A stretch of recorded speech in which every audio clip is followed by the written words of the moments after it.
I'm going to role play the presentation from talking about pricing to getting them to sign. We're going to talk about that right now. So I'm going to role play that. Mo, if you're up for it, or anyone else want to role play that, I'm happy to do that with you now. So, but let's go, Mo. So Mo, thank you. It sounds like we're ready to talk about pricing. How's that sound? Yeah, sounds good. Okay. The first thing before we talk about we go to the comps and look at your how the comps for the home to different price. I want to talk to you about how pricing works to affect the sale of your home and to get the most value for your home. How does that sound? Yeah, sounds good. Okay. The first thing I want you to know is, hold on, I'm share the screen here, is the good part about real estate is all real estate sales are recorded publicly. So we have great data on all these sales. And with this data, we can produce pretty consistent numbers. And those numbers tell us a story. And that story is how to sell your home to make you the most money possible, to give you the best terms possible for your sale. How does that sound? And how does that sound? No, I mean, sounds good. Okay. So the first thing we want to talk about is how setting the price of your home dramatically affects the ability to get you the most money and the best terms for your home. And I have this pyramid here for you to notice. And I want to know, we have this concept we call market value. And market value is if that means we don't know exactly where it is, but we say this is the exact perfect price for your home. That means we put your home on the market at this price. We will get offers at that price, and we will get the terms we want at that price. That we would call market value. At the same time, we can be overpriced, which you know well as a concept, and we can be undervalue as well. So there's a market value and under. But there's a thing that happens because humans are emotional, psychological creatures. We make decisions based on our perception. And so here's what happens. We have done studies, and it says if I price your home right at that market value price, I'm going to get about 60% of the buyers to go that are looking in your neighborhood, in your area, to come see your home, which is a really good amount of buyers. And there's a trick that I want to note for you that helps us get the most value and terms for your home. And that is if we get multiple offers. If we get multiple offers for your home, then we can have the leverage. That means I can negotiate the best terms and find the buyer that is going to give us the highest price and the best terms for you. And that gives us the best negotiation position. Do you agree? Yeah. Yeah. What do you mean by terms? Yeah. Well, some of the terms can be when do you actually want to close? Do you need a rent back to get to your next property? Um, how the closing costs matter, right? How much do they have a seller credit or not? So some of these terms will determine the timing or how easy it is for you to move and that ease of the use. And some of the terms are going to result in actually the hidden costs and how much you're actually going to make. It can toggle it, not a whole bunch like price, but it can move at a few $1,000s to 10 to 20,000 if there's credits involved, depending on how that price is. And we'll go over that as well when we talk about how much you're going to net on the property. So likely. So, Okay. but I assume you can know that you can agree that um, getting multiple offers on your home is going to be the best scenario for us going forward, right? Yeah, definitely. Okay, excellent. Now, if we only got one offer on the home, unfortunately, we don't have a negotiation. As you know, this is kind of a buyer's market. Rates are high.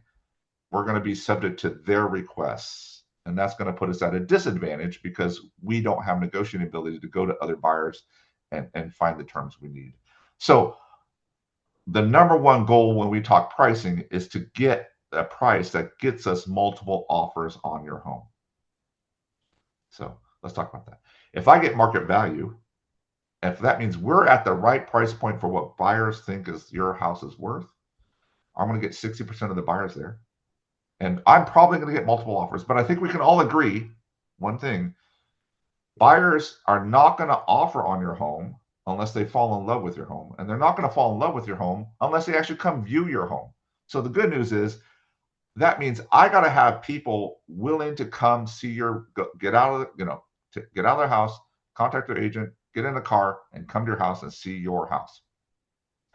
And if I price it at market value, I'm going to get 60% of the buyers to do that. I'm confident if we price it at market value and I get 60% of the buyers there, I am going to get offers on your home as long as we present it in the right way. Now, similarly, if we overprice it, and actually this market is so, because the rates are high, the affordability is really strict. This says 10% on the thing. Actually, I'm going to cross it out. It's actually 5%. If I'm 5% over on the price of your home, I lose half the showings. I literally lose half the showings. And the problem is if I lose half the showings, I'm going to have a really hard time getting you multiple offers. Maybe I can get you one offer, but we're going to get beat up in that negotiation because it's a buyer's market right now. Right? But so, and I lose that. Similarly, and they're not even 15. If I go 10% above, so for example, say your home's 500,000. If I'm, it's 500,000 is the market value. If I'm 5% above, which is, what's that? 10 to be 50. So 525. If I'm 550, I'm 10% above price. I'm going to lose, I'm only going to get 1 in 10 buyers out there to actually come see your home. And we're probably not even going to get an offer. It's going to feel very crickets out there. Out there, you're going to wondering what happened. Similarly, also, we can go to below market value, literally, and I can do 5 and 10% here instead, cross that out too. But I'm going to, if I go 5% below or 10% low, I'm going to have 74%, 90% of the buyers out there come see your home. And if, in fact, the open houses we do and the showings, it's just going to be crazy that first weekend. We're going to get a bunch of people there. And I guarantee you, we're going to not just get offers, we're going to get multiple offers and a lot of multiple offers. Now, the good part about, I know it sounds a little scary to price your home a little bit less, but one thing it does do, two things it does. I can, with through my negotiating ability, I can get you the highest price. I can get it to market value or even above market value, a little bit above market value with negotiation. It just takes a lot of negotiation to do that. Two, it gives you a lot of speed. I get offers now, and I get a lot of offers now. So, Mr. and Mrs. Seller, if you want speed in your sale, because average time on market is around 40 days right now. If you want speed, you want to crunch that down, going below market value is the way to do that. I can assure you, I can get you to market value through our negotiation, but that gets you speed. So that is an option for you as well. But at the same time, it's very, very important for you to understand, unless they see the house, they're not going to offer on the house. And that means I have to make the house online look like the condition with the value of the property, the list price of the property, look appropriate so that at least at market value or below, so that I get a majority of the buyers to come see your home. Does that make sense? So Yeah, of course. okay, excellent. So when we talk about comps, it's very important to talk about getting to market value or below market value when we list your home. So, and I don't have this, so hold on. I'm going to say one more thing I need to talk to you about is there is a hidden thing. Where's my whiteboard? Sorry.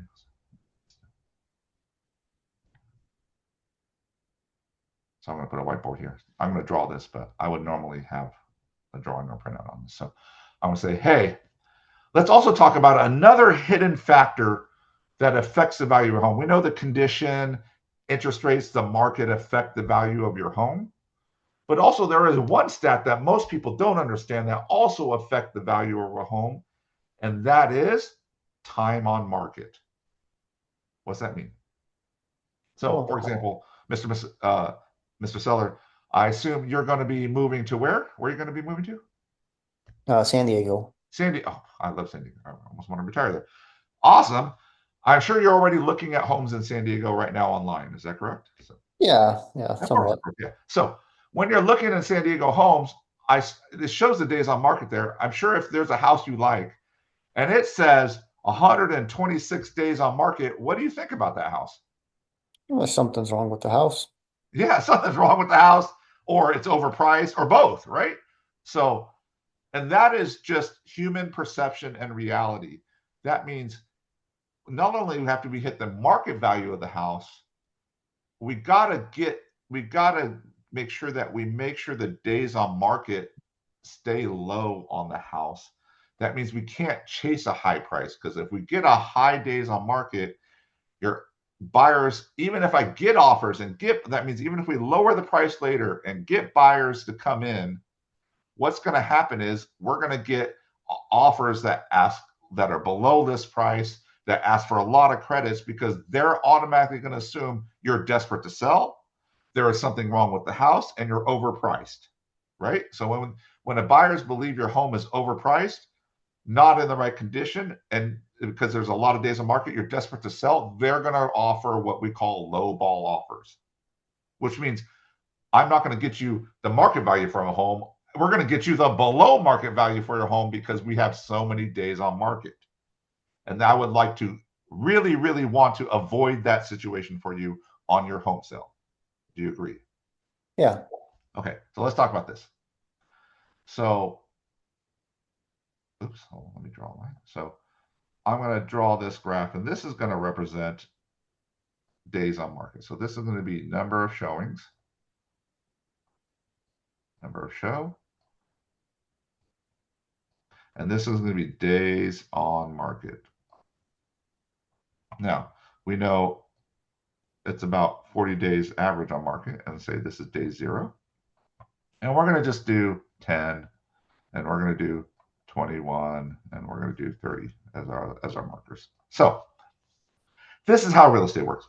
Because buyers love new listings, and we have the internet, and we have social media, and of course, when we market your home, we're going to put it out everywhere for you. Everyone's going to see it, and they're going to see it, and we're going to put it out on a Thursday, and by Friday and Saturday, everyone's going to see it. And the number one search times that buyers look for homes are Friday night and Saturday morning. So if we put it on Thursday, by Friday night, Saturday morning, the majority of buyers are going to see it, and they're going to want to come see it that weekend. And literally what's going to happen is we're going to get a bunch, if we price it right, a bunch of showings, that 60% mark right there. And by about day 7 to 10, that initial rush we get because we came on market kind of dies off. People have either going to see your home or not going to see your home, and they've made that decision. So, but we do get a lot of showings on there, and then we get this, and if this section is right, we get multiple offers.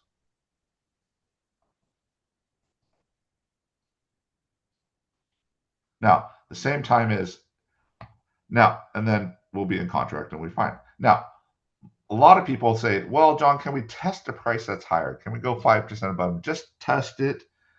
But the problem is this: when I test it, I'm going to get a different result at the beginning. What's happened is I'm going to get like this.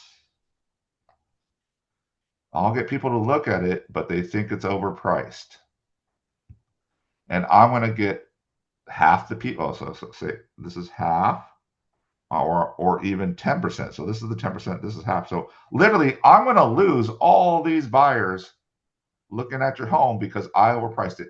And you believe that because if we reduce the price later, that I'm going to get a similar bump, and I'm not.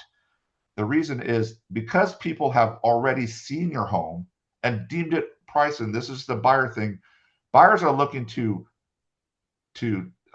reject homes, not approve homes. So they're looking to reject homes. So once they already psychologically have rejected your home, I can't get that back.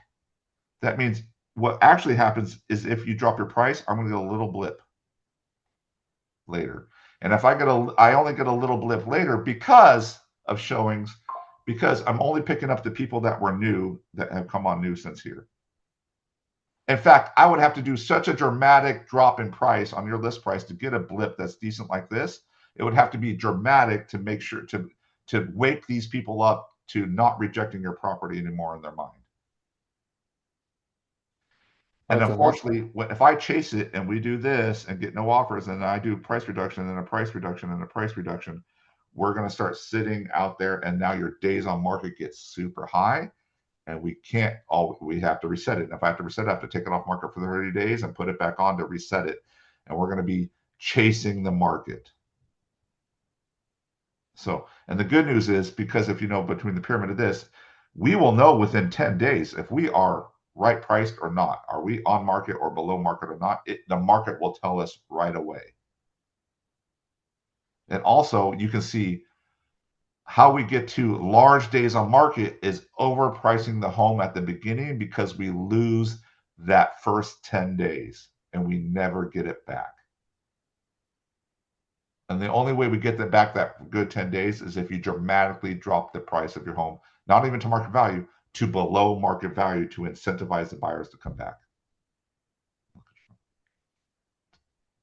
Does that make sense? Yeah, I'm following. Okay. So, Mr. and Mr. Seller, I want to say this as an agent. I've been doing this a while. Help me help you. You tell me you want the best price. You want the terms you want for the sale of your home. You want to get to San Diego on the terms and price you want. The way you help me do that, and I'll bring my marketing negotiating skills to make that happen, is we price the home at market value or below market value. And that is very important. Do you believe that? Yeah. Okay, excellent. Oh,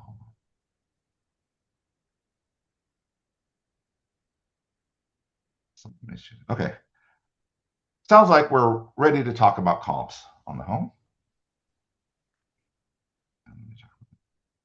Would you agree? No, I would agree. Okay. I just took a sample home here. This is actually my house, one of my houses. I have a 5-bedroom, two actually, and you need to check tax records because this says 2.5 bath, and I know this your home is 3 full baths, so it's 3 full baths, 2,600 square feet on the slot. And tell us, I have pulled comps. Let me pull this. Hold on. Literally, I would.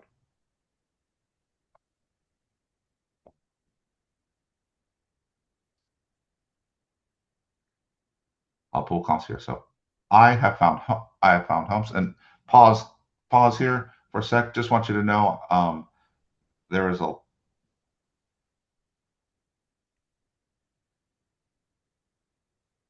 so these are the comps. The house is 5-bedroom, 3-bath, 2,600 square feet. So okay.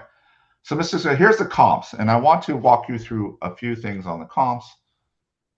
I have active pending and closed, and I know you've been looking at closed properties, but I want to tell you, I'll talk about active and pending because these tell us where the market is right now. And this will show you examples of overpricing a home or underpricing your home and how that works. So look at, for example, we have someone here who is 5 Atkinson Court. They're on a court. They're in 1,960 square feet. They're priced at 650. They're 48 days on market, and they've already dropped the price to 630, and they have no offers, no accepted offers after 48 days on market. So they're already beyond the average days on market. And you can see this is an example of someone who overpriced their home for a little bit of time, just like we talked about on that graph, and they've lowered the price and it still hasn't resulted in an offer. They are still chasing the market. John, Yes. I seen that you got the comparative market analysis really easy. Can you back again and show the steps? Because sometimes I have a hard time getting there. Okay, so if you go on MetroList, you pull your comps. So I did a radius search. So I did a radius search, and I didn't pull anything in. I just did a radius search. Okay, and then I did. If you go here, I did over here on the right side, CMA market conditions, and I just pull it up here, and that pulls up there, and I just go CMA portrait. I like that PDF. You can go cloud CMA if you want a cloud CMA. But literally, this document that I'm showing you is what I would display to myself. Okay, thank you. They don't want anything that's super nicey and all that stuff. I just talk. So I said, hey, this is an example where you chase the market. Makes sense. Here's a good example. Another one, Club Center Drive, 4-bedroom, 3-bath, 2,000 square feet.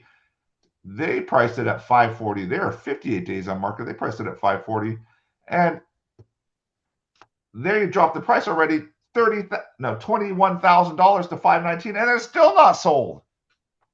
They're not in contract. this is what I want to tell you. These sellers overpriced it. They lost the buyers in their first 10 days showing opportunity, and they're chasing the market. And in fact, they're going to have to go below market value on the list of the price to actually move that property. So they're losing money by being time on market. Makes sense? Now, the others 550, 549, 550, 615, 649. These are brand new on market, so we'll see how they go. But and they're only 10, 6, 10, 15 days on market. We'll see. But now we have pending. This is a good example. So this person's 23 days on market. They went in, this one was 13 days on market. These are 8 days on market. And look at this person. This one's 13 days on market. They went at 579, dropped to 549. So they wanted to sell fast. They tried a high price. They had to drop it a dramatic $30,000. So almost about 8% of the list price, 8% of the list price, just to get it moved quickly. Do you see what I'm saying? So they probably were overpriced and moved it dramatically, slightly overpriced. They move it dramatically below price to get the 13 days market to move it. So literally, this seller overpriced it slightly and then chased it real quick to get it down. So that's an example of, you can chase it, but they probably left money on the table because they didn't do it right away. This person at 23 days probably priced it around market value. There are 23 days on market. They held their thing and they got that. And this person priced it probably right at market value or a little bit below. They were 8 days on market and went into contract. So they're probably a little bit below market value because they went really quick. They're right on market value. This person overpriced it at first, but quickly did a dramatic price reduction to get the buyers back and got it in contract. But luckily, they had to go below market value to pull it in. Do you see that? All right, let's go to the solds. We have solds here. This one was 111 days on market. Congratulations. And if you look at this, they priced at 596, reduced the price to 586, and got an offer after 111 days for 550. This is an example I told you. If you're too priced on market, you go days on market too long, what happens? You get a buyer that beats you up on price and terms and timing, right? And even though they're listed at 586 after 111 days, they only got $550. They got 6% below. And I can show you comps that actually they lost money in this process. So they are a 1,720 square foot home. And look at this. We have, and they sold at 550. Oh, hold on.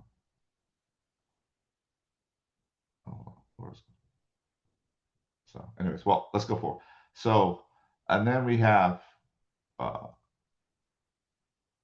this one was priced, this was 55 days mark. See, it's 575, 550, and they closed at 540. They are at 90% of value. Now we have people who look at this. They resetted.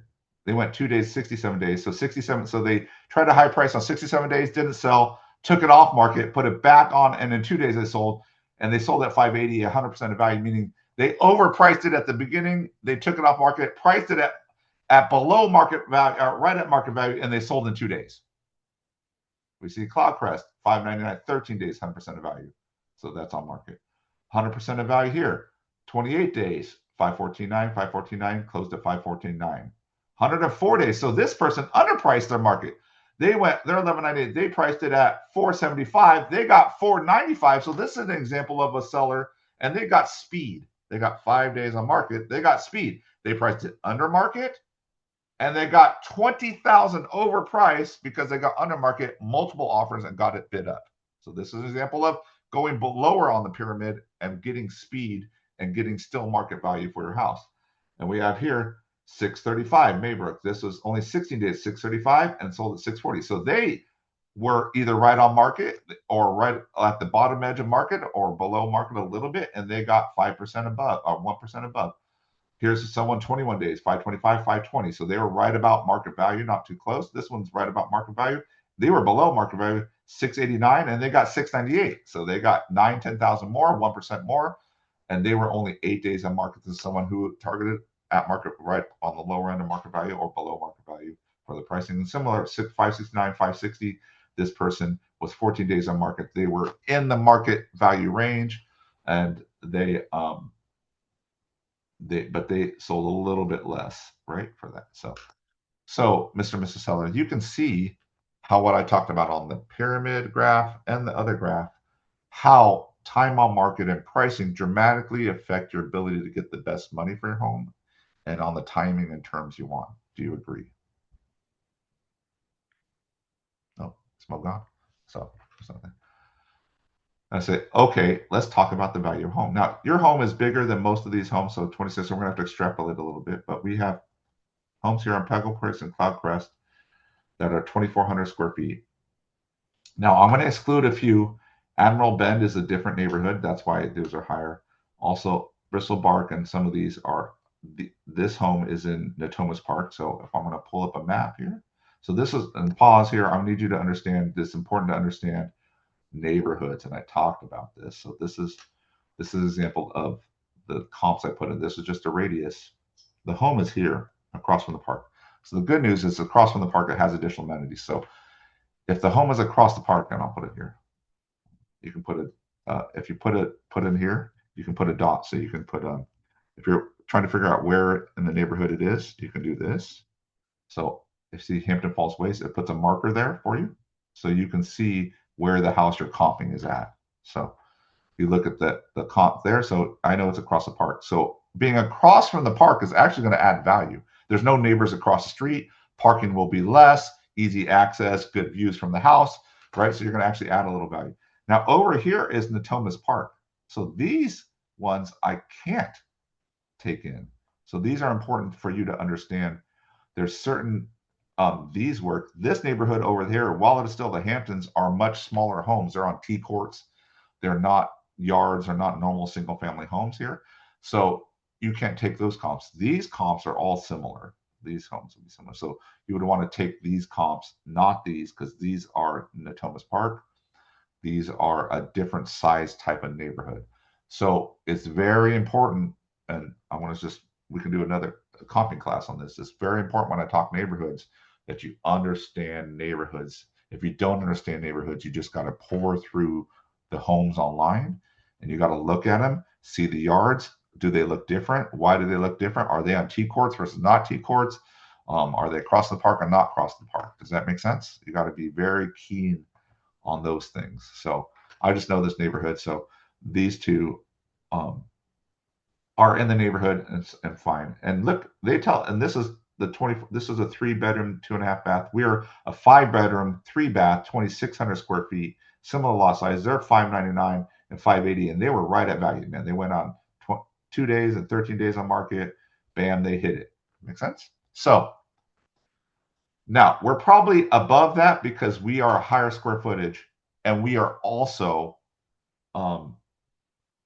we are a higher square footage, and we are also have a bit, have a couple extra bedrooms, but we're only about and a half bath, full bath, which is good. Your home has a downstairs bedroom and bathroom, which is as valuable, and it's across from the park. So it is definitely exceeding these values. And we already have one here, a lower one at $599. That is a pretty nice home. The one at $599. So so Mr. and Mrs. Seller, what do you think the value of your home is based on our discussion with the comps and our discussion about pricing your home at market value? What do you think the value is? And all of you here, pause here. Based on these comps, what do you think the value of this home is?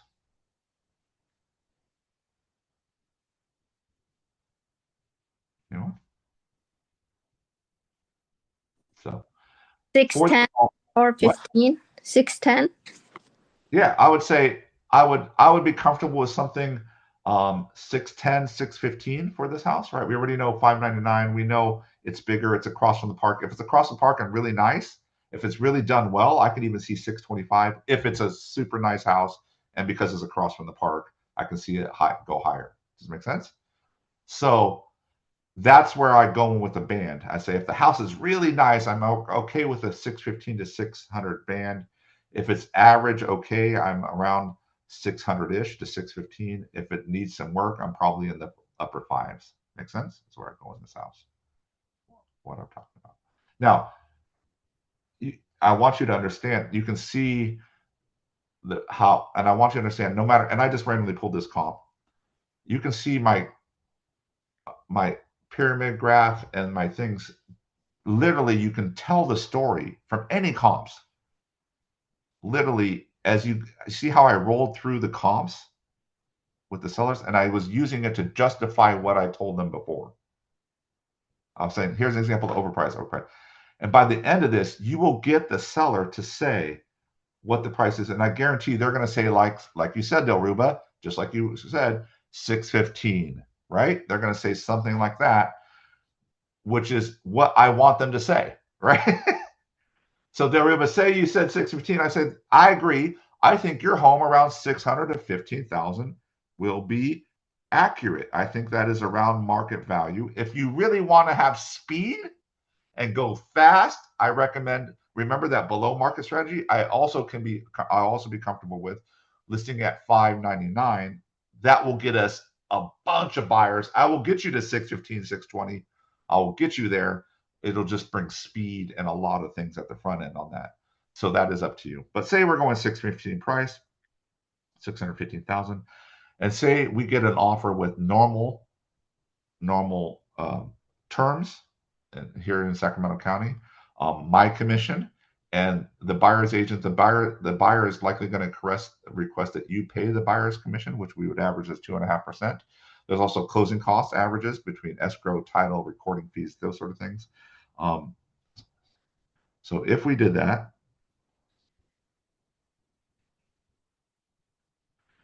and Mr. and Mrs. Seller, what is the amount of your loan? Just make a price. Say, oh, you owe 300,000 on your home. Fantastic. Mr. and Mrs. Seller, oh, you can see it. If you sold your home at our market value price of 615, and you paid off your loan and you paid all the commissions and closing costs, you would net this. That would be what you take home in your pocket, deposit in your bank account. How does that sound?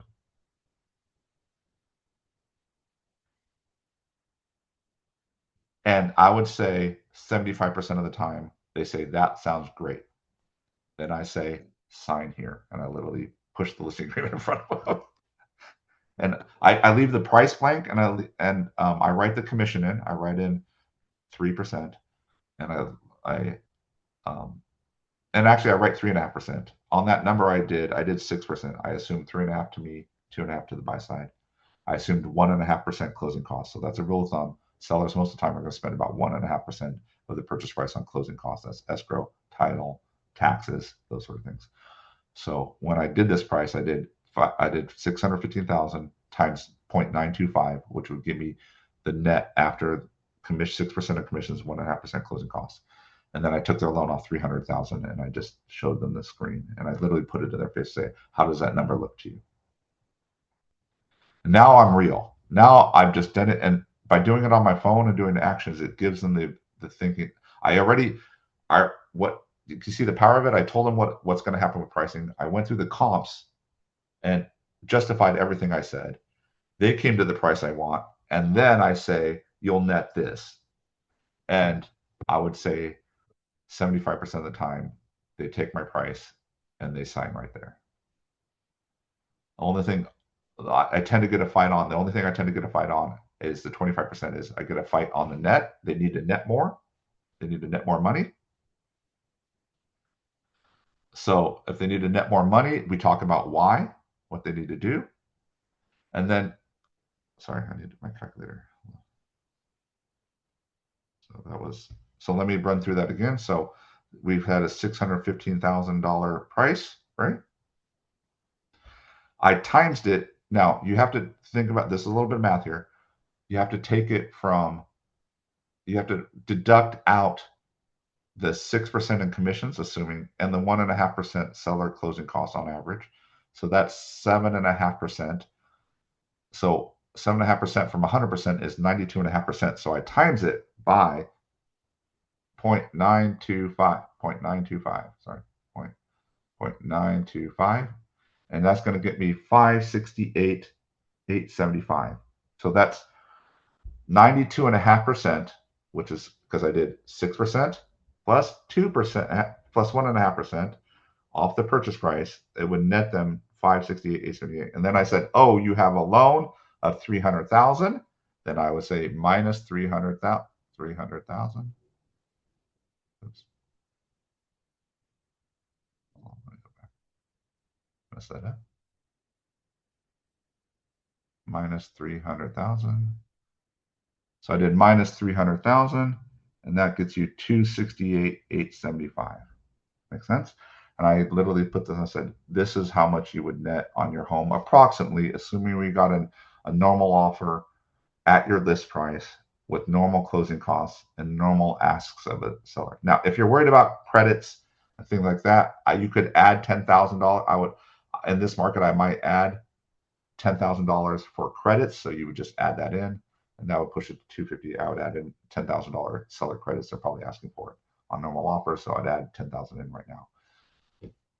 And I say this. Now, the good part is if they negotiate with me, they usually negotiate this, not the purchase price, not the list price. They understand market value is market value, that we have to be, they understand we have to be at market value on market or they're going to lose value on the property. They understand that.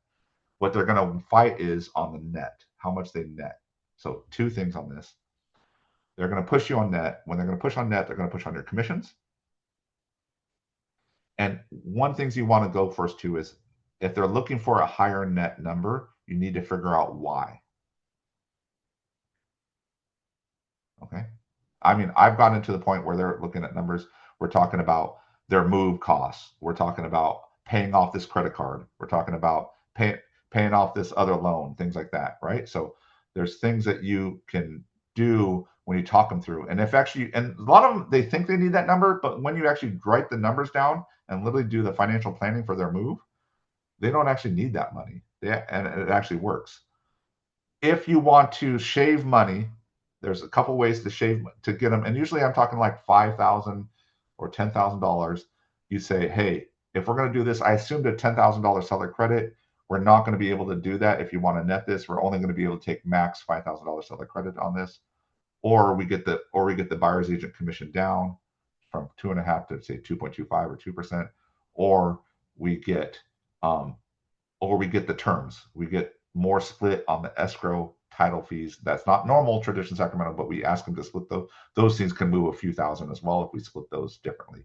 So that's going to depend on negotiation. If we have multiple offers, definitely I can pull that off. If we don't, that's a struggle. Does that make sense? So Mr. and Mrs. Seller, it's very important that we price your home at this price. I can probably get you 5 to 10 more, but it's on negotiation, but we got to get those multiple offers. How does that sound? So you notice I didn't do anything in there to talk about my commission. I talked about the buyer's agent commission. I talked about buyer seller credit. I talked about all that. I didn't talk about anything else than that. So, and then I say sign here. I literally have the listing agreement. I fill in the purchase. I write in the purchase price and I initial and sign right there. How does that sound to everyone? So, Pretty professional. Yeah, it sounds professional. Sounds like you're an expert. It gets them on the right price point, and it gets them off your commission, right? Gets you off commission and gets discussion. They want to have a price and commission discussion. It gets them on what the market value is. The market value, it is what it is. Then you get on net, and then you can work the different numbers, right? You got to make sure you can net that number for them. Okay. I hope this was helpful for you. Awesome. Okay. Hope this was helpful. Go practice. Keep your 10 contacts. Now here's where the magic happens. You keep your 10 contacts. You add these to your skill set. Our discussions here, these tools, and you add these to your skill set. That's how you become a mega agent. That's how you get to capping. That's how you do this. Consistency on lead gen tied with skill and growth, right? So, all right. I appreciate you guys. I really do. I love doing this class. I love teaching you guys. I love how you guys embrace this. Thank you so much. And I will see you tomorrow.